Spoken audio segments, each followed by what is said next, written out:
Unspoken issues. There's only two left. WildC.A.T.s #1 makes our list. You had it at #2. I had it at #3. And it's making second place on our list here. Let's go ahead and start talking about it. What are your thoughts on, this is WildC.A.T.s #1. You're picking it up off the shelf. The hype of Jim Lee. He's now got his own independent title. Mm-hmm. My goodness, what else can you ask for here? This hits shelves August 7th, 1992. WildC.A.T.s Covert Action Team's #1 hits the shelves, written by Brandon Choi, writer and penciler Jim Lee, inked by Scott Williams, lettered by Michael Heisler, and colored by Joe Rosas. The title of the first story is Resurrection Day. Just, when I was getting these books together, I've got all the first issues. So I was going through my long boxes trying to pull out. I wanted to look at, I have some trades with some of these, but I wanted like the original issues to look through for this one. I don't have a WildC.A.T.s #1. Really? I have all the other 4 issues. I have 2, 3, and 4. And I have a WildC.A.T.s #1 3D. Okay. All right. Yes, I know what you're talking about there. So I've got the 3D version that I got a few years later. It was released in the 97, I think. I had the issue originally, and then I had the trade of it that came with issue #0, which I'll bring up as we talk about this. But then I had that period where I got out of comics. I've talked about it a million times. And when that happened, I actually had to get rid of all my comics, or at least the vast majority. I was able to keep just a handful, but I had to get rid of all my comics. And when I started my collection up again, I was able to re-buy most of the stuff, that I'd had before. But I never got another WildC.A.T.s #1, maybe because I got this 3D version and I thought I just didn't need the regular version. Right. Yeah. So that's what I'm referencing is my WildC.A.T.s 3D #1. Okay. On our front cover here, let's start with Spartan. He seems to be the biggest figure out of the rest of everybody else here. Tell us about Spartan of the WildC.A.T.s. So Spartan is the field leader, and he's an android who I believe he has his consciousness downloaded into a new body every time the previous one's destroyed. I'm not 100% sure if the original Spartan died and they uploaded his consciousness into like a computer, and that's what gets put into all of the new bodies. Something like that, I think is what's going on. Tell me about Maul. Maul is the resident bruiser. Everybody's got one. And he's a big purple guy with tusks coming out of his back. He has the ability to grow larger and larger and larger, but the larger he gets, the dumber he gets. So in his normal human form, if he wasn't large at all, he's like a brilliant scientist or whatever. But in his role as part of the WildC.A.T.s, he's kind of a dumb jock bruiser type. All right, then we have Void over here on the right-hand side of the cover here. Tell us about Void. Void looks kind of like a female Silver Surfer, but she's got, except for her face is exposed as like, a white lady instead of silver. Mm-hmm. And she's the most powerful probably of the group, has some kind of cosmic abilities, and she's kind of like an advisor to Lord Imp, who is like the head of the team, not the field leader, but like the actual... He's sort of the Professor X to Spartan. The WildC.A.T.s. Cyclops. Yeah. Right. All right. Then we have Warblade.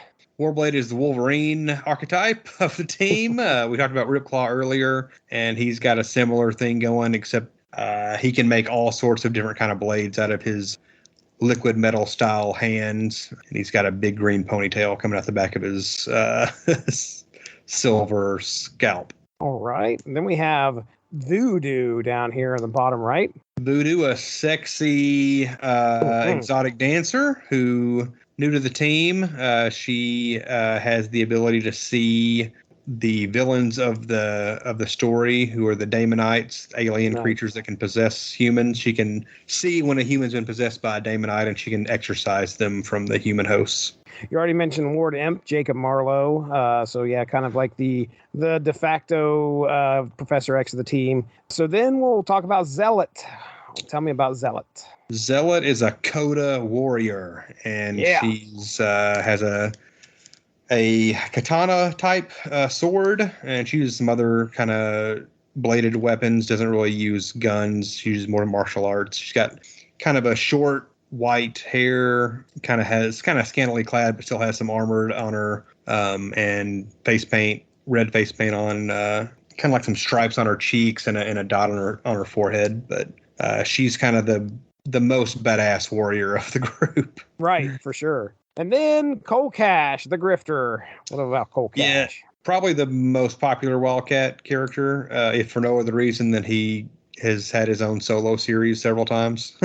But yeah, he's a he's a gunman, sort of not really a Punisher type. He's more of like a Nick Fury, like a younger Nick Fury type. I like that. He's got a red bandana mask that he wears. Love that. Trench Love coat, that look. like open hair, flowing. So real 90s look to him. So, he's close to my heart. Yeah, he's definitely pretty cool. He's a former government operative. I think he was with Team 7, which is one of the Wildstorm. Yeah, I think Deathblow was part of that. Backlash. Some of those characters were all part of Team 7 in their younger days, and Cole Cash was one of them. And now Zealot has taken him under her wing and trained him in some of her warrior ways and whatnot. Yeah, there's definitely a bond between those two. As the story progresses throughout the series, you can see that they've obviously known each other for a while. And that's mentioned actually here in this first issue. This story, it begins kind of strange. There's a lot of time jumps. So we start out first in 1980. So there's a couple of researchers who find a mysterious orb and encounter a fading female figure who tells them not to touch it. And then she disappears. She looks familiar. She looks like somebody that's on the front of this comic book. Then in the near future of August 1992, a couple of men are assessing an explosion where two rogue covert action teams fought and leveled some city blocks. The same female figure reappears and then fades away again. Now, in the present of 1990, they say it's the present, but let's just follow me here. In 1990, a man by the name of Jacob Marlowe is found by the female that we were talking about that keeps disappearing, whose name is Void, and she explains that he was once Lord Imp, champion of mankind. He takes her hand and then awakens in 1992. Now a successful businessman with Void by his side, who tells Jacob Marlowe, Lord Imp, of a vision she has of an orb that an enemy uses against her and threatens the future. They check on the team that they have put together to fight the evil that is the Cabal. Spartan, the leader, Warblade, and Maul are all part of the team at this moment. Underwater, the Cabal, there's like a submarine underwater. So the Cabal, this evil team called the Cabal, meets, and they're led by Hellspawn. And they're seeking a third gifted one. They're trying to find somebody else out there that's... it felt like they're trying to find somebody before the Wildcats get to them. Before Jacob Marlowe and his team get to him. So they're talking to a seeker by the name of Providence, and she sees where a couple more of these gifted ones could be. Then we switch to Cole Cash. Grifter who's heading to a strip joint to find a being of power there who turns out to be Voodoo. She's a dancer. Hellspawn's forces, though, arrive at the same time. So it sounds like they were both Lord Imp's people and Hellspawn's people all show up at the same time. But Hellspawn's forces arrive to take Voodoo as well, and they make their move. Cash dons his mask, even though he was waiting on Zealot, who hasn't showed up yet. Cash is able to get to Voodoo, but then is surrounded until Void teleports Spartan, Maul, and Warblade onto the scene. When it appears everything has been handled by Imp's team, he is taken hostage, but rescued by Zealot. Zealot explains the Daemonites will not stop until Jacob is dead. But then the Cabal's Coda assassin activates a bomb and blows up the strip joint with everyone in it as Hellspawn and Dan Quayle. Dan Quayle enjoy their next steps forward for Project Reunification and an assured Daemonite victory. Okay, so the explosion, I assume this explosion that occurs where it blows up this strip joint is the explosion that the people in the future of August 92 are seeing. So it's right. Okay. All right. That's so what my impression was. We got these weird time jumps going on. Yeah, I'm not sure it all makes sense. It definitely doesn't. They're starting with a very interesting story. I've got the gist of what's going on. It's kind of all over the place how we get there, but I'm wondering if there's going to be some type of time travel involved. I don't know if there is or not. Clearly, Void's able to traverse time in some way. I assume that's what she's doing. She's showing up. She may be all places all at once. I don't know. She's able to do some crazy stuff as she's going backwards in time and forwards in time, talking about this orb and doing all that. I mean, we really don't get much here other than our, again, introduction to our team. It's a team book. We got to get everybody, kind of give them their chance to kind of shine for a few. Hellspawn's a cool looking character. He is awesome. I believe when I was looking up some stuff about him, he is a member of the same race as Photon from Youngblood. Oh, really? Oh, but okay. He's possessed by a Daemonite. Interesting. So that's why he looks a little different, which explains why he has the big, Wolverine type headpiece type going out of, and then the flames coming out of blue flames. Yeah. Very cool image. Yeah, I like him as his look as a villain is really neat.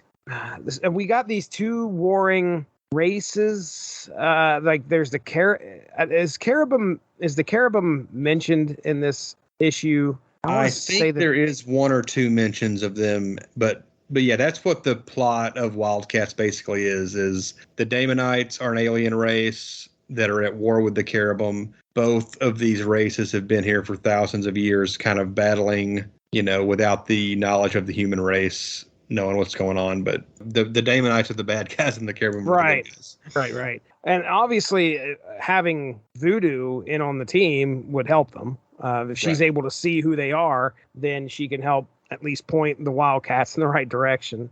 Jim Lee art is the quintessential artist for Image Comics for me. Every character has a look that kind of feels right. It doesn't feel too extremely cartoony. It feels kind of, it's almost real.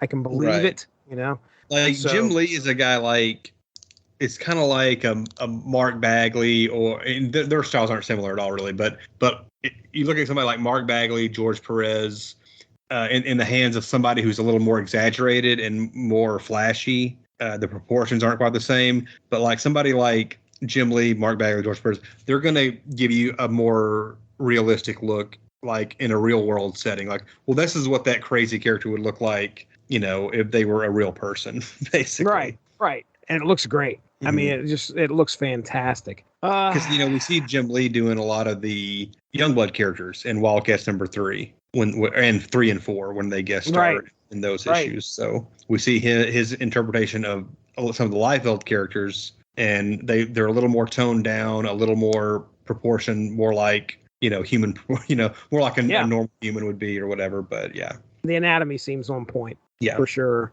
So I just found that panel that you were talking about that mentions the Cyberforce, where Marlowe says, "What a dream! Lightning faces, big goons, big guns. Got to lay off the spicy broads." Oh, Lord Imp. The Wildcats miniseries is one that I've always I had the trade. I got the trade collection when I was younger for Wildcats and Savage Dragon. So those were trades that I would just read over and over and over again. I've read, the Wildcats miniseries so many times, and it still reads really well for me. It's just like, it seems like the perfect 90, what I would think of as the perfect 90s superhero movie. If they could have made a big budget superhero movie in the 90s, Wildcats would have been perfect for it. Right, dude. And the plot of aliens, I think invading and taking over political positions. I mean, Dan Quayle, who I don't think it's disclosed in this that he is a Daemonite, but we find out that he is at some point, if I remember correctly. I was going to bring up about Dan Quayle. He shows up in the last couple panels, and they're really trying to hit home like, hey, this is Dan Quayle, without actually saying it's Dan Quayle. I know. Because, when I was 11, 12 years old, I didn't know. I mean, I knew who Dan Quayle was. I knew he was the vice president. I probably knew what he looked like, but this didn't look like Dan Quayle to me. This is like another guy in a suit. Right. But they make sure to say he has a line, by comparison will be small potatoes, and they misspell potatoes in the word balloon. Oh no! As like an intentional reference to him misspelling it in a speech or something, whatever it was that happened with him. That's hilarious. And then he name checks his wife as well, right? To I guess, to give another hint, like, hey, this is Dan Quayle, guys. Hey, it's Vice President, guys. Smiling at the camera right now. Last panel. It's Dan Quayle, ladies and gentlemen. Marlowe mentions he's worth $2.5 billion when he's talking to one of his underlings. So I checked, and that is a little over $5 billion in 2022 dollars. So he's got lots of money. Well, let's just hope he didn't invest in crypto, because they might be running up. Might be having a problem right now. All right. I do like the Halo building. The design of that. It's basically a skyscraper with a halo on it, and that's cool addition to the New York skyline, because the Daily Planet, the Daily Bugle, those are kind of famous buildings in comics. So Jim Lee kind of giving his own spin on a famous on a skyscraper landmark for his Image universe, his corner of the Image universe. Yeah, this just touches on the characters. We definitely don't get like I don't even think we learn about Maul being stupid in this, do we? Does that come up at all? Just a quick reference where, when they bust through the wall, that's right. Maul throws Warblade through the wall. Warblade has a line that it says, Spartan says, "Explanation, Warblade, now." And Warblade's response is, "What's it look like, Coach? The boy's grown too big for his brain again."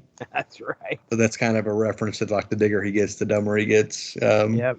This moment here with their fight spilling over into the hangar in the trade paperback for the miniseries came bagged with issue number 0. Okay. Of Wildcats number 0, which is a cool book, and it's got Brett Booth as the artist, and he's doing a real Jim Lee clone style art, so to try and make it look, line it up with these books. And we see more of Maul and Warblade in their training room, like fighting battle droids and stuff, and we see where their argument and fight starts out, and then it spills over here into this part, because the issue 0 kind of takes place concurrent with issue number 1, I think, if I remember right. Always thought Pike had a cool looking. He definitely had a great appearance. This bad guy, it looks he's the mercenary type dude that looks very similar to Deadpool. I mean, listen. Just go ahead. If we ever have any other comics that have a character that's in black and red, just go ahead and put me down, because apparently that's what matters to me. Right in your wheelhouse. Right there. Let's go ahead and pick a panel here. Okay. I'm gonna go with Grifter unloading on the guys in the war suits or whatever, where he's jumping around the table in the strip club and he's firing both of his guns, and there's that really cool sound effect with it's the sound of the guns going off, and they're kind of like trailing along with the guns, almost like it's a sound effect / special effect thing going. Yeah. I'm looking, before you even. When I think of Grifter, that's the image that comes to mind. him diving sideways, this very John Wick kind of looking thing. Yeah.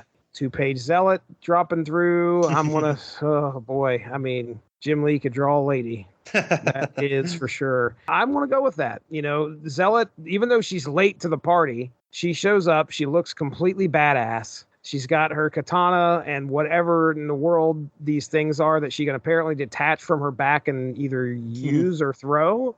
She's very curvy, and she's in red. She's got that real short hair, which you didn't see too much. I mean, I'm sure that was around, but you didn't see too much of that. You didn't see too many ladies with with short white hair. Yeah. And she's not as common as the varied hairstyles we get today. Right. When you think of the Wildcats, I think of her for some reason. She's like always like I would say she's probably number 1 when I think of that. So, there you go. There's my panel. A couple quick notes. We talked earlier about how Silvestri and Jim Lee, it seemed like they weren't really bringing, as far as I know, characters from their past. Yeah, they were kind of like, well, we're both X-Men guys, let's just do team books similar to the X-Men. The Wildcats have the combat training room, which is kind of like their danger room. They have the Merv instead of the Blackbird. So more examples of them just kind of doing the same type of thing they were doing before, which is probably where some of the criticism comes from them, from the Image guys. We're just doing Marvel ripoffs, but like, I don't care because the books are fun and they look great. And also we get the Asian news reporter a couple times on some TV screens in this issue. Also showed up in the Spawn #1. Pretty sure she showed up in some Savage Dragon issues. They were using, that was another part of like the in continuity thing where in the early days they were kind of like sharing a lot of the same stuff. And then the meeting with Hellspawn on the sub, Hellspawn kind of implies that Jesus was a cherubim, maybe.